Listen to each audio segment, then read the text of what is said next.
You have a brokerage account. You check it weekly. You moved money around during the last correction.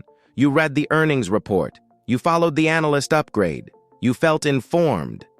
You feel like an investor. The question is, are you? Because the line between investing and gambling is not where most people think it is. It is not drawn at the asset class. It is not drawn at the brokerage platform. It is not drawn at the dollar amount. It is drawn at the behavior. And most people over 40, intelligent, experienced, financially serious people, are standing on the wrong side of that line without knowing it.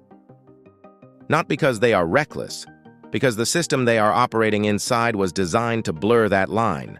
Deliberately, systematically, profitably, for someone else. Here is what makes this dangerous specifically for you. A 30-year-old who gets this wrong has 30 years for compounding to correct the mistake. A 45-year-old who gets this wrong has 15, and those are not equivalent years. The early years of compounding are exponentially more powerful than the later ones, which means the cost of this mistake, right now in this decade, is not a setback. It is irreversible. Stay with me.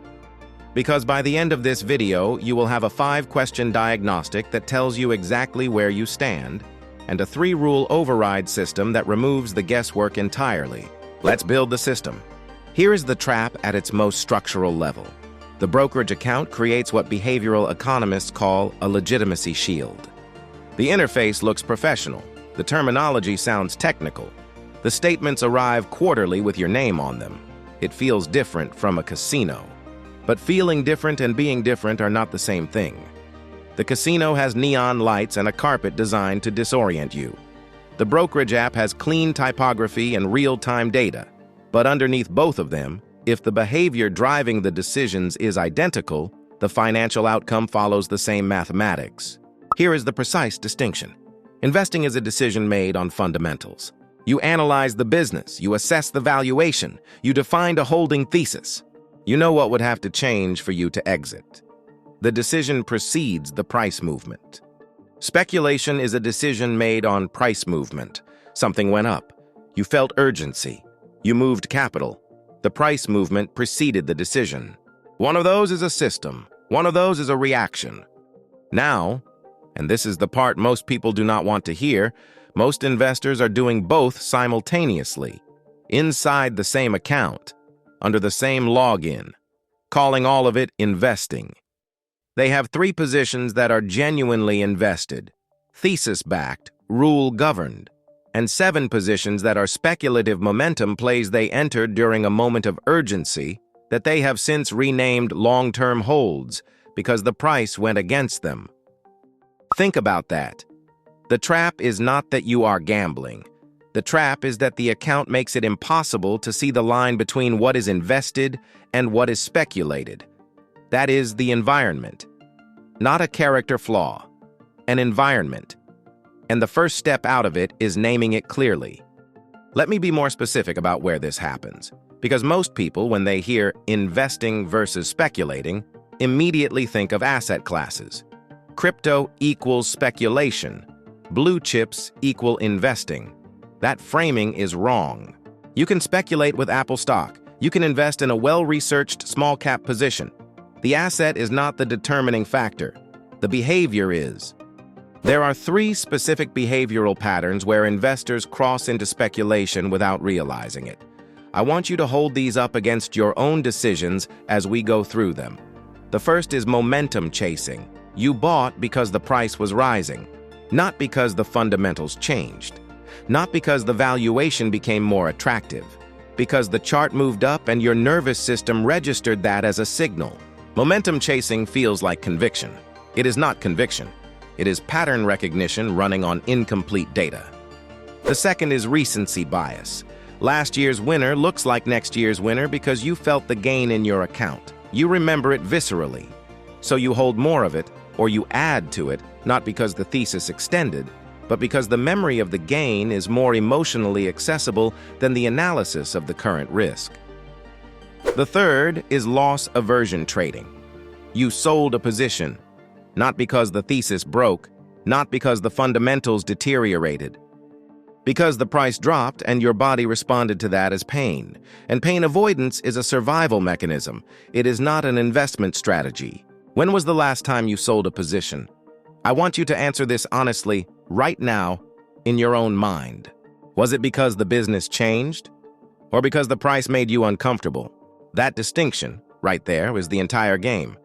Not the ticker, not the sector, not the platform, the reason behind the move. Stop for a moment. I want to ask you something directly, before we go any further. Think about the last 3 investment decisions you made, not what you chose, why you chose it. What was the input that triggered the decision? Was it a fundamental analysis you ran yourself? Was it a defined rule inside a system you have already built? Or was it something you saw, heard, or felt? A podcast, a headline, a Reddit thread, a conversation that created a sense of urgency? Drop one word in the comments right now. System. If your decisions are rule-based. If you have a thesis, a defined entry, a defined exit, and a position sizing rule before you move capital. Instinct. If they are not. If the decision happens faster than the analysis. If the feeling of the trade is part of the decision. I tried my best to read every single comment, and the ratio of those 2 words across this community will tell us something important about where the collective risk exposure actually sits. Now, I want to say something clearly before you type. There is no wrong answer here.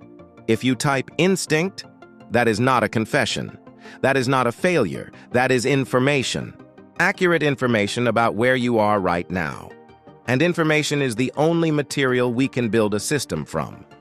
The people who type system and are lying to themselves, they are the ones who cannot be helped.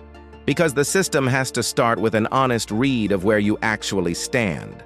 So be honest, drop the word, and let's keep building. Now I am going to give you the 5 behavioral markers that separate an investor from a speculator. Run these against your current positions as we go through them. Not your future decisions, the positions you are holding right now. Marker 1. Decision source. Where did the idea come from? If the origin of the trade was a podcast, a YouTube video, a Twitter thread, or a conversation that made you feel urgency, that is speculation at the input level. The information may have been accurate. The urgency it created was not a signal. It was noise dressed as a signal. Marker 2. Exit strategy clarity. Before you bought, did you know exactly when and why you would sell? Not approximately. Not when it feels right. Exactly. A price target, a time horizon, a specific condition that would break the thesis. No defined exit is not a long-term investment. It is a bet with an open-ended liability. Marker 3. Holding conviction. Could you hold this position through a 30% drop without touching it because the underlying thesis is intact? If the answer is, I don't know, you do not own an investment. You own a gamble you have not lost yet. Marker 4. Position sizing logic. Is the size of this position determined by a rule or by how confident you felt when you bought it? Excitement-based sizing is one of the most expensive mistakes in retail investing. The position feels right when you enter it. That feeling is not a risk management framework. Marker 5. Review cadence. How often do you check the price? Once a week? Daily? Multiple times a day? Daily price checking without a scheduled decision to make is not diligence. It is anxiety consuming your attention. And when your nervous system is running the portfolio, your system is not. 5 markers. Run them against your last 3 decisions. That is your real portfolio audit. Everything I have described so far applies to any investor at any age. But I want to be specific about why this conversation is different when you are over 40. Because it is not simply a matter of degree. It is a matter of kind. A 30-year-old who speculates aggressively and loses 40% of their portfolio in a market correction has 35 years for compounding to correct that mistake. They will recover. They will likely not even remember the loss emotionally by the time they retire. A 50-year-old with the same portfolio and the same loss has 15 years, and those are not equivalent years. Here is the mechanism most people do not understand. It is called sequence of returns risk, and it is the single most underestimated threat in a late starter's retirement plan. The mathematics of compounding are not linear. The early years of a compounding cycle are exponentially more powerful than the later years, which means a significant loss at 50 does not just reduce your balance. It destroys the compounding base that would have generated the majority of your future wealth. And it gets worse. If you are drawing down assets, or if a market crash forces a life event that requires you to liquidate at the bottom, you have now crystallized a loss at the worst possible moment in the worst possible decade. That is not recoverable in 15 years. Not at market average returns. Now here is the part I want you to sit with. Most late starters, when they realize they are behind, do not respond by becoming more disciplined. They respond by taking more risk. Because the feeling of being behind creates urgency, and urgency tells the brain to accelerate. But acceleration is the opposite of what the math requires in the decade before retirement. The decade before retirement is the one that requires the most protection, not the most aggression. Are you investing more aggressively because the fundamentals support it, or because you feel behind? That is not a rhetorical question. That is the only question that matters right now. I want to give you something you can use today, not a concept, not a framework to think about. A 5-question diagnostic you can run right now against every single position in your portfolio. Pull up your account. We are going through it together. Question 1. Can I state the fundamental reason I own this in one sentence? Not the story I told myself when I bought it. The business reason. The valuation reason. One sentence. Question 2. Do I have a predefined exit? A specific price, a specific time, or a specific condition that would break the thesis and trigger a sale? Question 3. Is the size of this position determined by a rule or by a feeling I had when I entered it? Question 4. Could I hold this position through a 30% drop without touching it because the thesis is intact? Question 5. When did I last check the price? And did that check-in correspond to a scheduled decision or to an emotional impulse? If you answered no or I don't know to 3 or more of those questions, you are not running a retirement strategy. You are running an instinct-based exposure to the market, and those are not the same instrument. Now, I want to tell you about something we built specifically for people who want more clarity and structure around their financial life. It's called the Trip to Wealth Command Center. It is a complete Google Sheets financial system designed to help you organize, track, and better understand your finances in one place. From budgeting and cash flow to investing, compounding, and long-term planning. And the early supporter launch offer is officially opens. For limited time, early supporters can access the complete Trip to Wealth Command Center starter system for a special launch price before the public release. The system includes the Command Center Google Sheet, the Compounding Mind, and Starting Late, Investing Smart eBooks. Together, they were designed to work as one connected system. First, help you gain clarity around your current financial situation, then give you a practical long-term wealth-building strategy, and finally help you turn that strategy into consistent action through structure, tracking, and implementation. If you want to access the complete system before the public launch, the link is in the description below. Do not wait too long on this one, my friend. Let me now give you the override, because knowing you have a problem is not enough. The behavioral research is clear on this. Knowledge does not change behavior. Systems change behavior. The override is not discipline. I want to say that clearly. Discipline is a resource that depletes. Under stress, under uncertainty, under a 15% portfolio drawdown, discipline fails. Every time. For every investor. Because discipline is willpower applied to emotion. And emotion at scale always wins. The override is a rule set that removes the emotional decision entirely. You do not need discipline to follow a rule. You need to have written the rule before the emotion arrived. Here are the 3 structural rules. The position rule. No position is entered without a written thesis. Not a mental note, not a strong feeling. A written thesis, one paragraph, that states why you own it, what the business case is, and what specific condition would cause you to exit. If you cannot write it in 5 minutes, you cannot own the position. The review rule. Your portfolio is reviewed on a defined schedule. Weekly, monthly. Whatever cadence your strategy requires, outside of that schedule, you do not open the app. You do not check the price.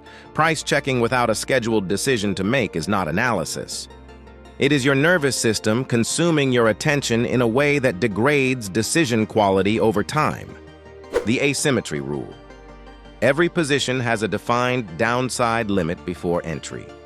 A maximum percentage loss you are willing to absorb before you exit, regardless of the story your brain tells you in the moment. If you do not have a defined downside limit, you are not managing risk. You are hoping the position recovers so you do not have to feel the loss. 3 rules. Not a course, not a 200-page framework. 3 sentences you can apply to every position you currently hold, starting today. That is the entire system, not the exciting version, the one that actually works. I want to go one level deeper, because some of you are listening to this and thinking, I understand the rules. I have read the books. I know what disciplined investing looks like, and I still do not do it consistently. That is not a willpower problem. That is a neuroscience problem. And it is specifically more acute after 40 for 3 reasons. The first is acceleration anxiety. When you feel behind, genuinely behind, as in the math does not add up at your current trajectory, your nervous system enters a state of urgency. And urgency is biologically indistinguishable from threat response. Threat response is not designed for capital allocation. It is designed for survival. It narrows focus, shortens time horizons, and increases risk tolerance, precisely the opposite of what a late-stage compounding strategy requires. The second is the competence illusion. By 40, most people in this audience have built genuine expertise in their professional domain. They have earned that confidence. The trap is that domain expertise does not transfer to capital markets, but the confidence does. And unearned confidence in a complex system is not an asset. It is a liability. The third is loss aversion asymmetry. The behavioral research, Kahneman, Tversky, replicated dozens of times, shows that the psychological pain of losing $10,000 is approximately twice as intense as the pleasure of gaining the same amount. Which means your emotional response to a portfolio drawdown is biologically disproportionate to the actual financial event. And that disproportionate pain drives disproportionate decisions. Selling at the bottom, exiting a position whose thesis is intact, crystallizing a temporary paper loss into a permanent realized one. Your brain is not broken. It is running survival code that was not designed for this environment. The system does not override your intelligence. It overrides your biology. When your portfolio dropped last quarter, what did you feel first? The answer to that question tells you exactly which part of you is running the portfolio right now. Stop for a moment. We are at the point in this video where most people decide whether what they have heard is something they will act on or something they will agree with, close the tab on, and forget by tomorrow morning. I want to ask you directly, of the 5 behavioral markers we covered earlier, momentum chasing, no exit strategy, no holding conviction, excitement-based position sizing, daily emotional price checking, how many applied to your last 3 decisions? Not abstractly, specifically. Run the number, drop it in the comments, 1 through 5. That is your self-audit, and you do not need to explain it. The number is the data. One more thing. If you are watching this and you have not subscribed yet, this is the channel that gives you the diagnostic, the system, and the behavioral override. Not the motivation, not the inspiration, the mechanism. If that is what you are looking for, hit subscribe. The next video in this sequence is one you will want to watch before this week ends. Stay for the system. Let me bring the entire framework into 3 rules you will actually remember, not 10. not a checklist.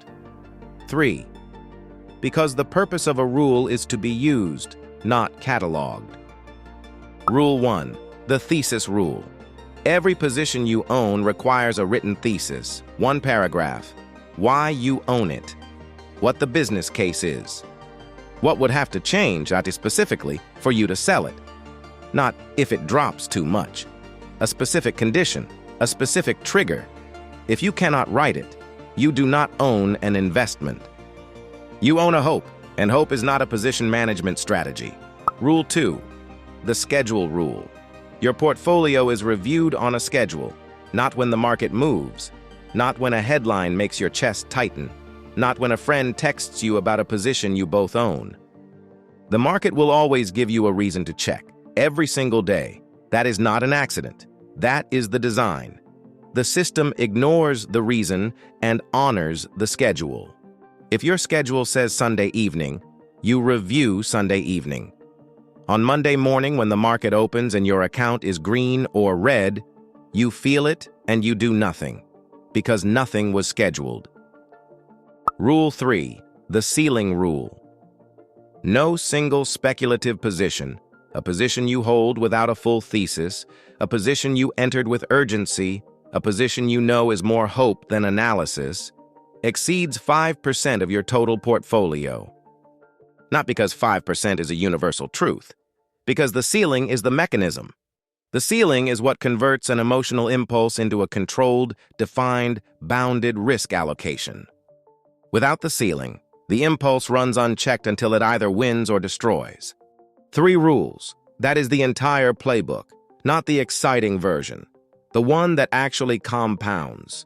I want to say something before we close, and I mean this directly. If you watched this entire video and recognized yourself in any of it, in the momentum chasing, in the instinct-based sizing, in the daily price checking, in the feeling that you are behind and need to accelerate, that recognition is not a character flaw. That is what happens when an intelligent, experienced, financially capable adult is handed a financial system with no instruction manual, surrounded by media designed to create urgency and told to figure it out on their own. The deck was not stacked in your favor. The environment was not built to help you succeed. It was built to monetize your uncertainty. The fact that you are here, running the diagnostic, asking the hard questions, means you are already doing something most people your age not doing. Most people are not asking whether they are investing or gambling. They are assuming they are investing because the account says so. You are not assuming. You are auditing. That distinction matters more than the current balance. The investor you are building toward is not someone with more capital. It is someone with a cleaner process. Because process applied consistently compounds. Instinct applied consistently erodes. Not luck, process, not capital, clarity, not more risk, better rules. The wealth you build from the inside, no one can take from the outside. And that is what we build here. From the inside out. One last thing before you close this. Our next video goes straight into the portfolio architecture that shields a late starter from sequence of returns risk. The silent threat that can derail even a well-funded plan in your 50s and 60s. Most people carry this risk without ever naming it. In that video, you'll see exactly how to structure your assets so a bad market year doesn't force you to lock in losses or delay your freedom timeline.